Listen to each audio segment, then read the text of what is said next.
Some celebrities are adored. Some are despised. But Taylor Swift? She's envied, obsessively, relentlessly. Not just because of her success, but because she's mastered the art of turning every feud, every betrayal, every rumor into raw power.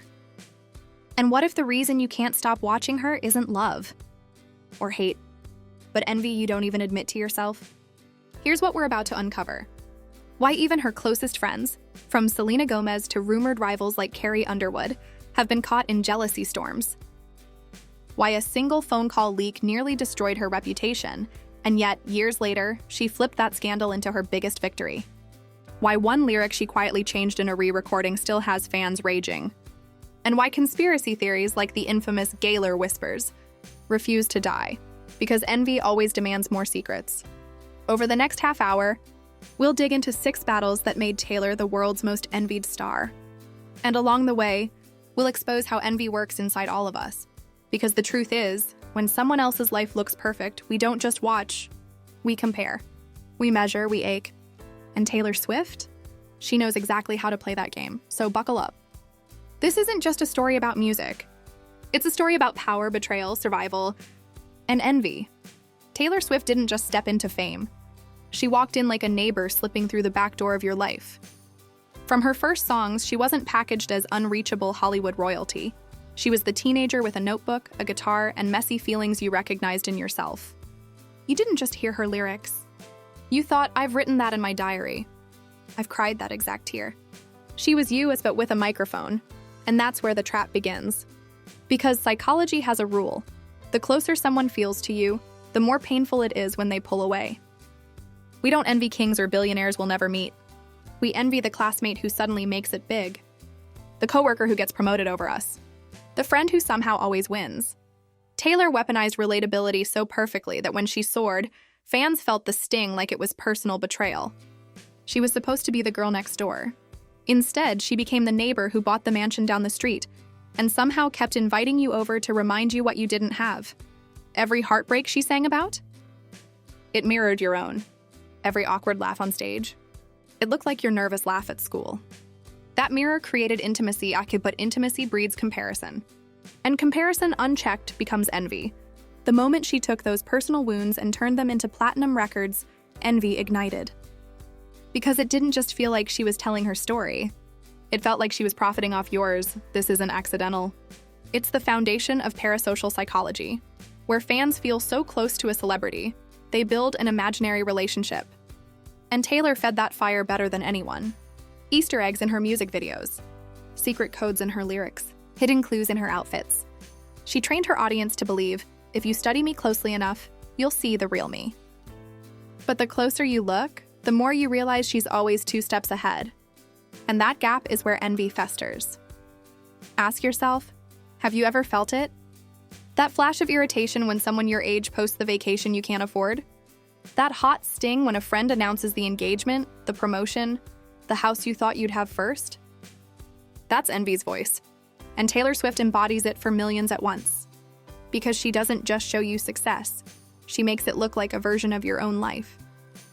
Just rewritten at stadium scale. Even her mistakes feed the cycle. A breakup?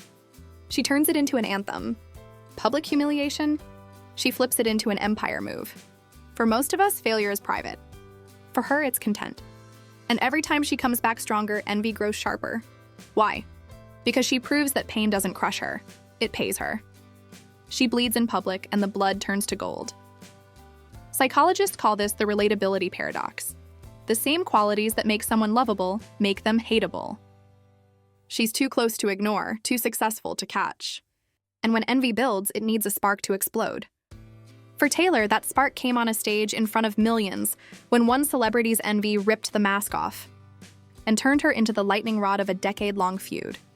It started with a single sentence. September 13, 2009, Taylor Swift, 19 years old, wide-eyed, clutching her first MTV VMA for Best Female Video. And then Kanye West stormed the stage. He grabbed the mic, cut her off, and dropped the line that would echo through pop culture for more than a decade. "I'ma let you finish." But Beyoncé had one of the best videos of all time. The crowd gasped. Taylor froze. Millions watching at home saw a teenage girl humiliated in real time. And in that instant, Envy wasn't just a private feeling anymore. It was public theater. Here's the psychological twist. That interruption didn't just embarrass Taylor, it branded her. Overnight, she wasn't just a rising star. She was the underdog, the victim of someone else's arrogance. And in pop culture, the victim archetype is powerful. It triggers sympathy in some and envy in others.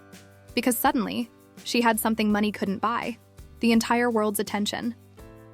Kanye thought he was taking power. In reality, he handed Taylor the most valuable currency in modern fame, a global narrative. And here's where it gets darker. Psychologists talk about schadenfreude, the rush people feel when someone powerful gets knocked down. Millions laughed, memed, rolled their eyes at Taylor. But when she came back stronger, when she turned that humiliation into headlines, tours, and anthems, schadenfreude flipped into envy. Because the fall wasn't fatal, it was fuel, and it didn't end there.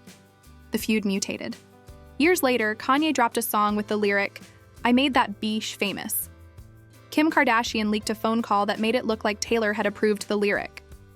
The internet turned on her. Her Taylor Swift Eyes Over party trended worldwide. For a moment, it seemed like envy had won. Millions celebrated her cancellation. Fans abandoned her. She vanished from the spotlight. Was this the end? Not even close. Because years later, the full phone call leaked, showing Taylor wasn't lying. And overnight, the narrative flipped again. She wasn't the snake they painted her as. She was the victim of manipulation. The envy returned, sharper than ever. Because this time, she didn't just survive the scandal, she owned it. She branded herself with the very snake imagery used against her. She sold out tours with giant inflatable serpents. She took the insult and made it profitable. Think about that.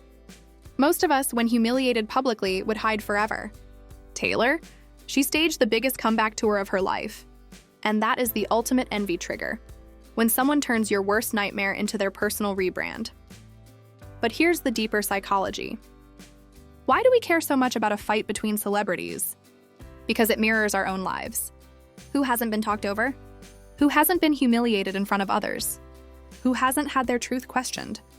Taylor's feud with Kanye wasn't just entertainment. It was projection. Every viewer saw a piece of themselves, and every comeback she made was a reminder of what they couldn't do. That gap? That's envy.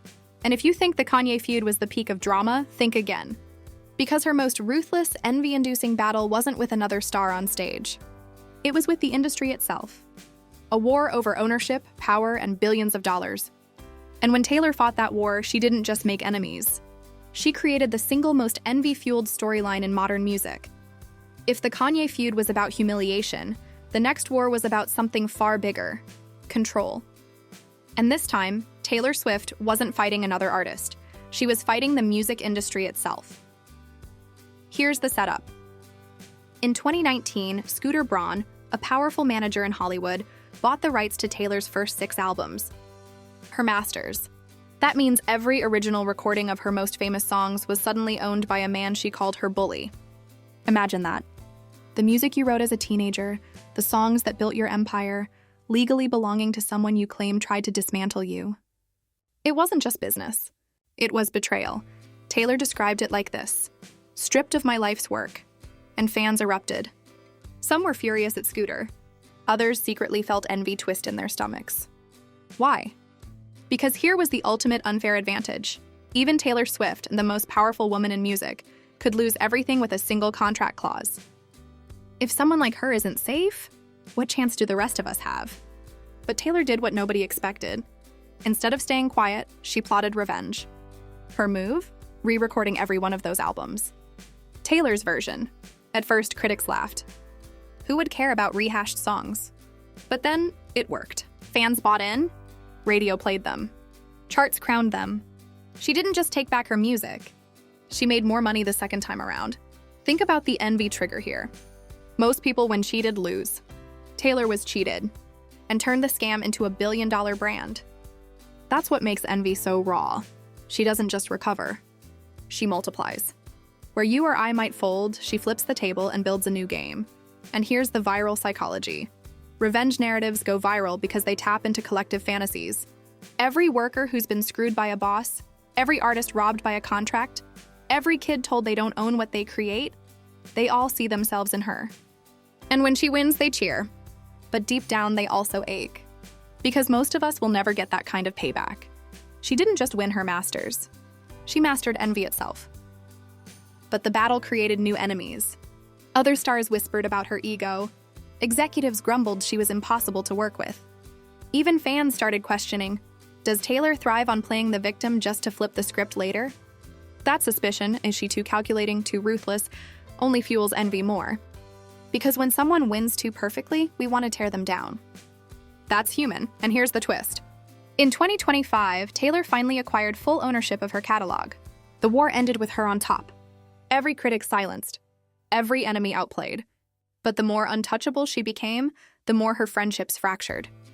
Because envy doesn't only come from rivals and executives, it seeps into the inner circle. And soon, even the people closest to her couldn't escape it.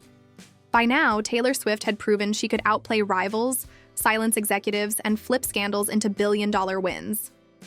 But what about the people closest to her? Because here's the truth. Envy doesn't just come from enemies. It sneaks into friendships. And in Taylor's world, even the inner circle wasn't safe. Take Selena Gomez. For years, the two were painted as Hollywood's inseparable best friends, almost sisters. But whispers followed them everywhere. Rumors of jealousy. Headlines claiming Selena grew possessive whenever Taylor spent time with new friends. Fans swore Selena's interviews carried shade, subtle digs, veiled envy. Was it real? Or just projection? That uncertainty only fed the obsession. Because nothing feels more human, or more dramatic, than envy between friends. And then there's Carrie Underwood. In 2025, gossip blogs exploded with claims she was jealous of Taylor's insane pop dominance. Both country darlings, both crossover icons, but only one still packing stadiums on every continent. Reports suggested Carrie resented how Taylor left the country scene, yet remained its biggest export. True or not, the rumor stuck. Why? Because it fit the pattern. When two women dominate the same stage, the public almost demands a rivalry. And envy becomes the headline we can't stop clicking. Even Katy Perry wasn't spared. Their feud became one of the decade's most dissected dramas. A falling out over backup dancers turned into shade-filled lyrics, award show snubs, and entire fandoms going to war online. Taylor wrote "Bad Blood." Katy clapped back. For years, it was one of the music industry's juiciest rivalries. And when they finally reconciled, hugging it out in the "You Need to Calm Down" video, fans weren't sure what to believe. Was it genuine peace? Or another performance carefully staged to control the narrative?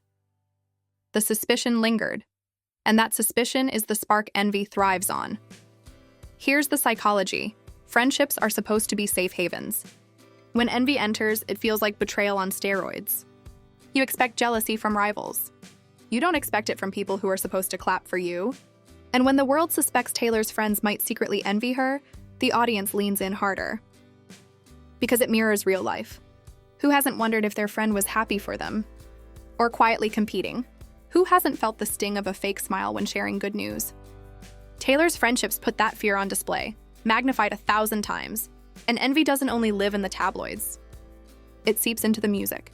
Taylor has a history of writing songs rumored to be about friends, frenemies, and betrayal. Fans dissect every lyric, hunting for clues. Was that line about Selena? Was that bridge about Katy? Did Carrie inspire that shade? Taylor trained her audience to decode her lyrics, and when envy is suspected, the decoding goes viral. Because nothing hooks attention like a secret message hiding in plain sight.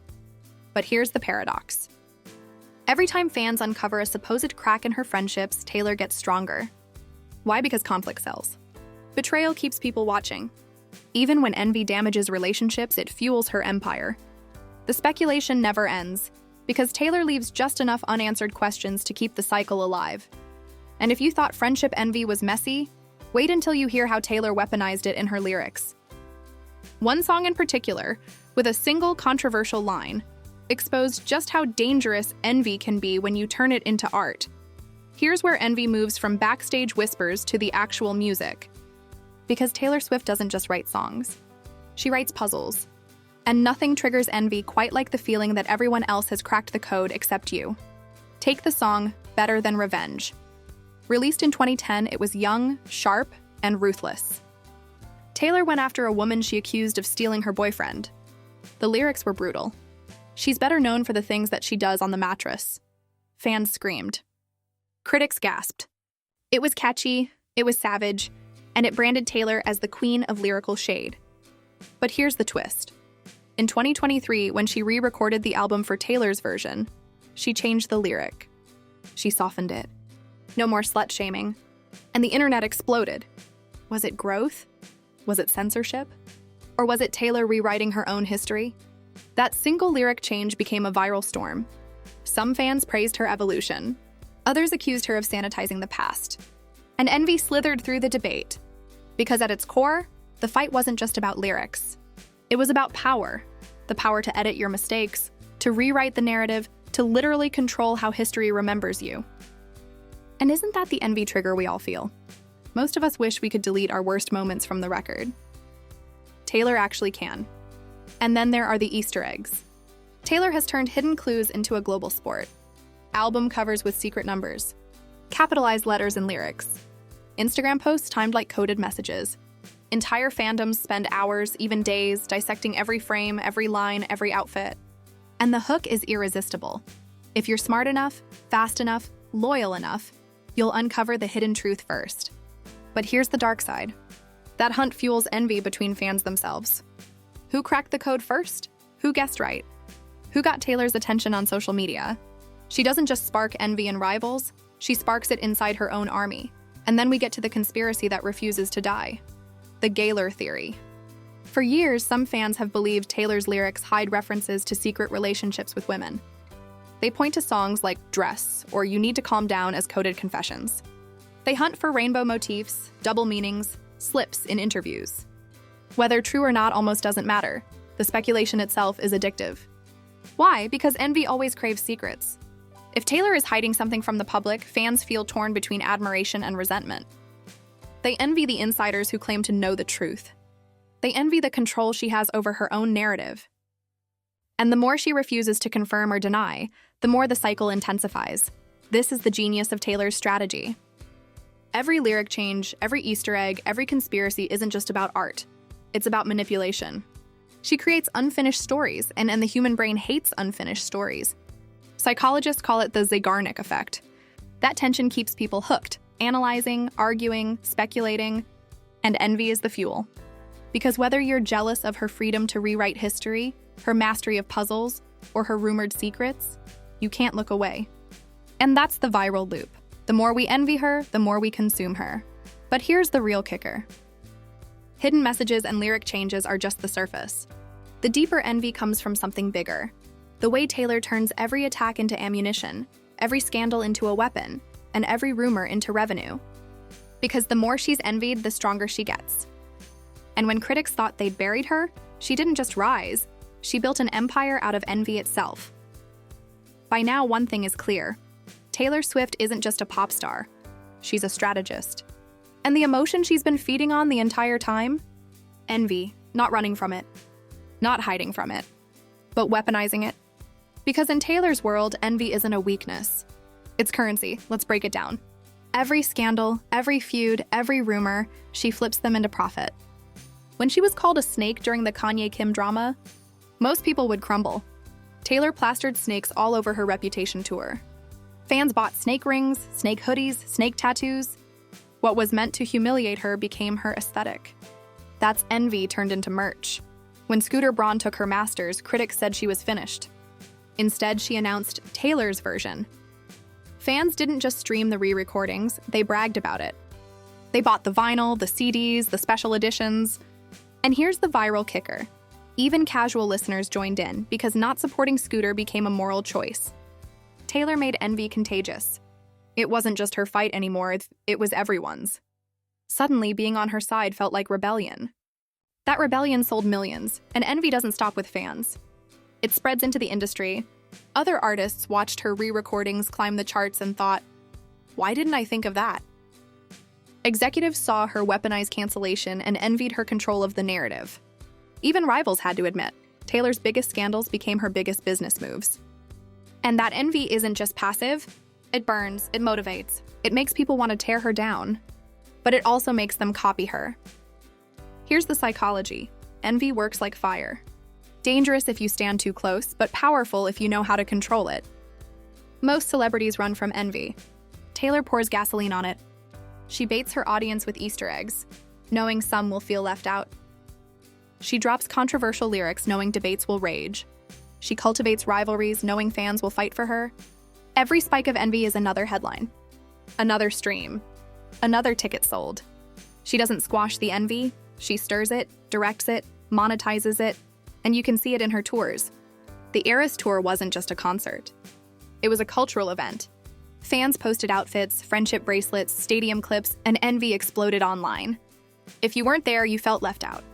If your friends scored tickets, you envied them. If your idol was spotted at a show, you envied the city that got the performance. Envy became the marketing plan. And Taylor didn't pay for the buzz, we did. We envied each other into spreading it. This is why her empire feels invincible. Because it's built on human nature itself. You can't cancel envy. You can't outlaw it. You can't escape it. And Taylor knows it. Every scandal sharpened her edge. Every rumor fattened her wallet. Every hater became free publicity. And that's the paradox. The more envy you throw at her, the stronger she gets. But here's the twist that keeps the audience glued. Envy doesn't just make her powerful, it makes her fragile. Because when you build an empire on envy, you can never relax. The world doesn't just love to watch you win, they crave your fall. And that's where the ultimate paradox lies. The same envy that fuels her empire could one day destroy it. And that's the cliffhanger Taylor walks on every single day. So what's the truth? Why does Taylor Swift spark envy more intensely than almost any other celebrity alive? It's because she embodies the paradox we can't escape. She's both the victim and the victor. The neighbor next door and the billionaire queen. The heartbroken girl and the ruthless strategist. And that duality doesn't just confuse us, it haunts us. Because deep down, we want both. And when she lives the contradiction flawlessly, envy rips us apart. Think about it. She's humiliated on stage, then turns it into sympathy, headlines, and a record-breaking tour. She loses her masters, then makes even more money re-recording them. She writes a song too brutal, then rewrites it years later to cleanse her image. Every single time life hands her the role of victim, she flips it into victory. And the more she wins, the more we ask ourselves, why can't I do that? That's the paradox of envy. It's not just about wanting what someone else has. It's about resenting the fact that they know how to turn pain into power while we're still stuck bleeding. Taylor is envied not because she's perfect, but because she proves, over and over, that she can weaponize imperfection. And here's the dangerous part. Envy doesn't only elevate her, it sharpens the knives waiting for her. Because the higher she rises, the more people secretly root for her fall. Every scandal is watched twice. Once for the drama, and once to see if this is finally the one that ends her. But she never gives them the satisfaction. She survives. She thrives. And that cycle, envy, attack, survival, triumph, is what keeps us all addicted. Psychologists call this the envy paradox. We hate her because she always wins. We love her because she always wins. And we keep watching, feeding her empire with our obsession. Because whether you're a fan, a critic, or just someone scrolling past her headlines, Taylor Swift has made you part of the game. Your envy is her currency. Your attention is her empire.